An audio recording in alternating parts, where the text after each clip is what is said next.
Assalamualaikum warahmatullahi wabarakatuh.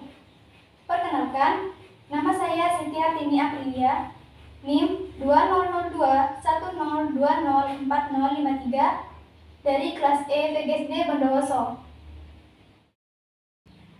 Di sini, saya akan melakukan praktikum IPA mengenai bidang miring dengan tujuan yang pertama, untuk mengetahui prinsip kerja pada bidang miring, yang kedua, untuk menentukan keuntungan mekanis pada bidang miring, yang ketiga, untuk menjelaskan keuntungan dan kerugian penggunaan bidang miring, dan yang keempat, untuk mengetahui faktor-faktor yang mempengaruhi usaha pada bidang miring. Adapun alat dan bahan yang kita butuhkan pada praktikum kali ini yaitu timbangan, balok kayu sebagai beban 1 dan beban 2, pulpen dan karet sebagai pengganti neraca pegas, busur derajat, penggaris, papan kayu, dan kardus sebagai pengganti kit bidang miring. Adapun langkah-langkah pada praktikum kali ini yaitu yang pertama, kita siapkan alat dan bahan yang kita butuhkan yang terdiri dari timbangan, balok kayu dengan beban 1 dan beban 2, pulpen dan karet sebagai pengganti neraca pegas, busur derajat, penggaris, papan kayu, dan kardus sebagai kit bidang miring. Selanjutnya, kita timbang balok kayu yaitu beban 1,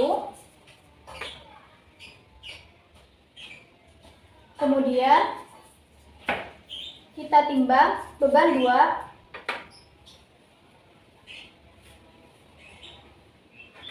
kemudian kita timbang beban 1 dan beban 2 secara bersamaan. Jangan lupa untuk mencatatnya di tabel hasil pengamatan.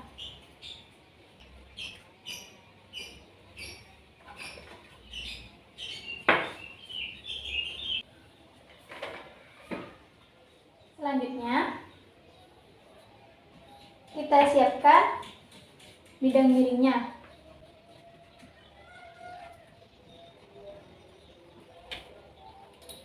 Kemudian, kita ukur tinggi,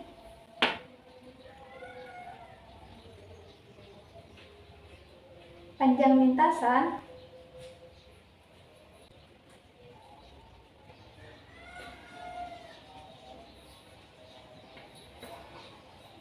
dan besar sudut bidang miring. Kemudian kita catat hasilnya di tabel pengamatan. Selanjutnya, kita kaitkan beban 1 pada pulpen dan karet. Kemudian, kita angkat beban 1 ini ke atas papan kayu tanpa melewati bidang miring. Kemudian, kita ukur karet yang keluar dari pulpen. Selanjutnya, kita tarik beban 1 menggunakan bidang miring ke atas papan kayu. Kemudian kita ukur menggunakan penggaris karet yang keluar.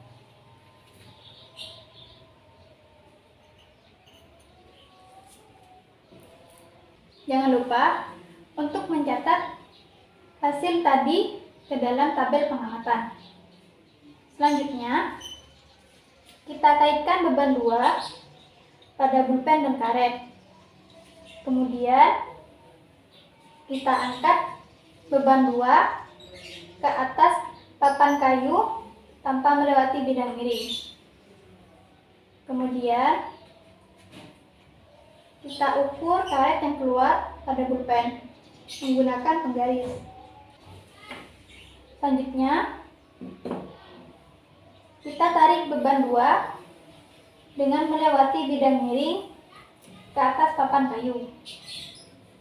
Kemudian, kita ukur karet yang keluar pada pulpen.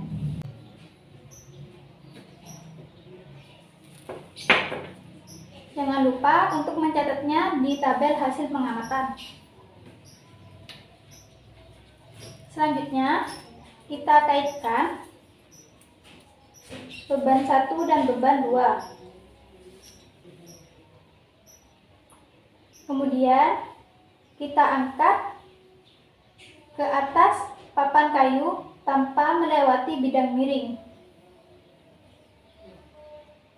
Kemudian,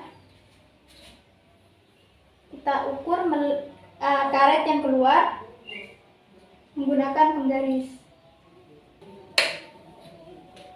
Kemudian, kita tarik beban 1 dan beban 2 menggunakan bidang miring ke atas papan kayu. Kemudian, kita ukur menggunakan penggaris.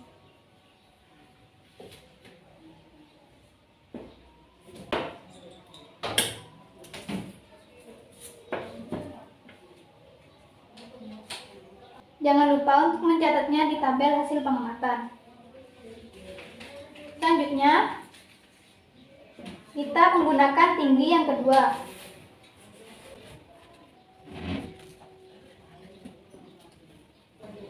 Kemudian, kita ukur tinggi, panjang lintasan,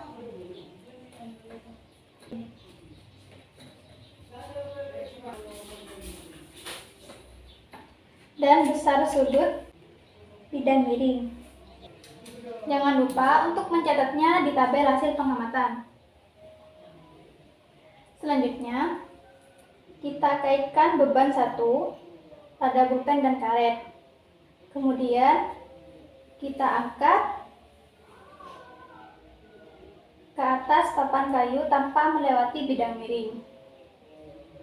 Kemudian, kita ukur karet yang keluar dari pulpen. Selanjutnya, kita tarik beban 1 melewati bidang miring ke atas papan kayu. Kemudian,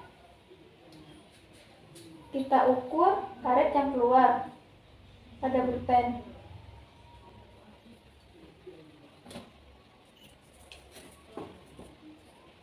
Jangan lupa untuk mencatatnya di tabel pengamatan. Selanjutnya, kita kaitkan beban 2 pada pulpen dan karet.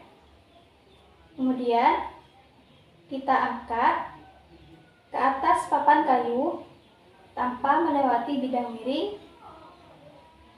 Kemudian, kita ukur menggunakan penggaris karet yang keluar dari pulpen. Kemudian, kita tarik beban 2 menggunakan bidang miring ke atas papan kayu. Kemudian, kita ukur karet yang keluar menggunakan penggaris.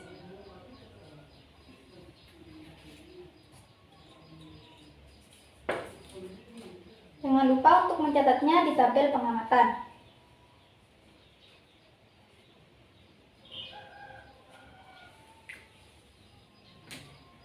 Selanjutnya, kita kaitkan beban 1 dan beban 2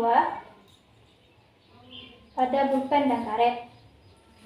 Kemudian, kita angkat ke atas papan kayu tanpa menggunakan bidang miring. Kemudian, kita ukur panjang karet yang keluar dari pulpen. Selanjutnya, kita tarik beban 1 dan beban 2 menggunakan bidang miring ke atas papan kayu. Kemudian, kita ukur karet yang keluar dari pulpen.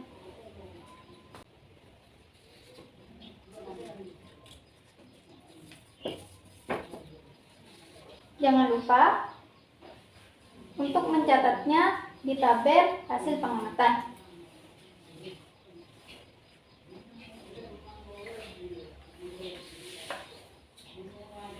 Selanjutnya, kita menggunakan tinggi yang ketiga.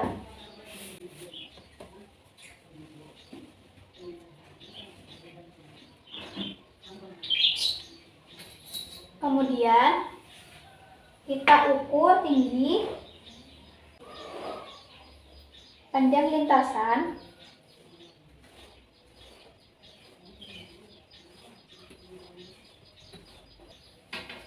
dan besar sudut bidang miring. Jangan lupa untuk mencatatnya di tabel hasil pengamatan.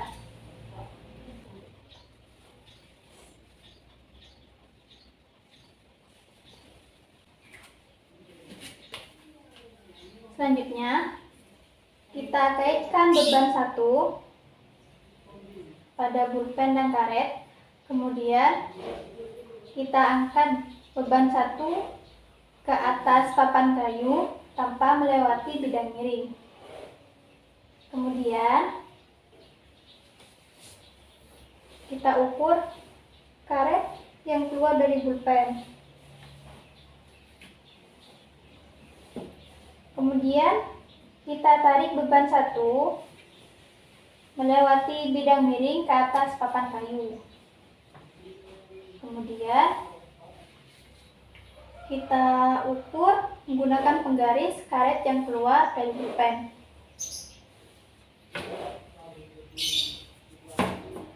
Jangan lupa untuk mencatatnya di tabel hasil pengamatan.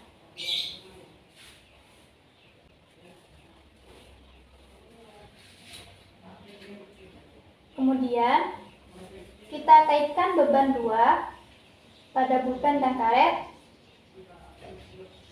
Kemudian, kita angkat ke atas papan kayu tanpa melewati bidang miring.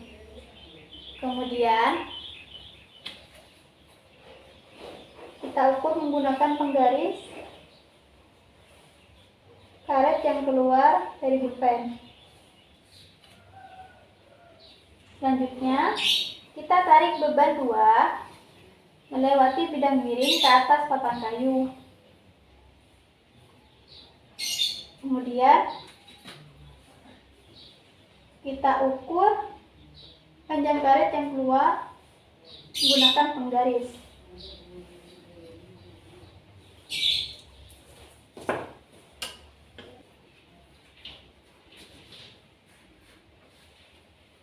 Jangan lupa untuk mencatatnya di tabel hasil pengamatan. Selanjutnya, kita kaitkan beban 1 dan beban 2 secara bersamaan pada pulpen dan karet. Kemudian, kita angkat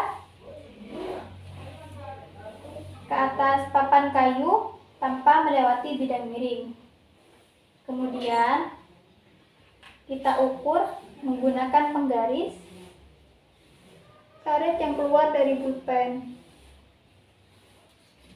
Selanjutnya, kita tarik beban 1 dan beban 2 ke atas papan kayu dengan melewati bidang miring.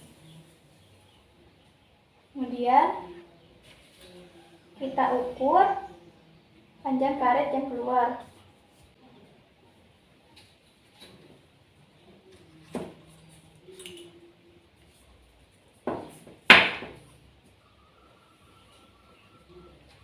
Jangan lupa untuk mencatat hasilnya pada tabel pengamatan.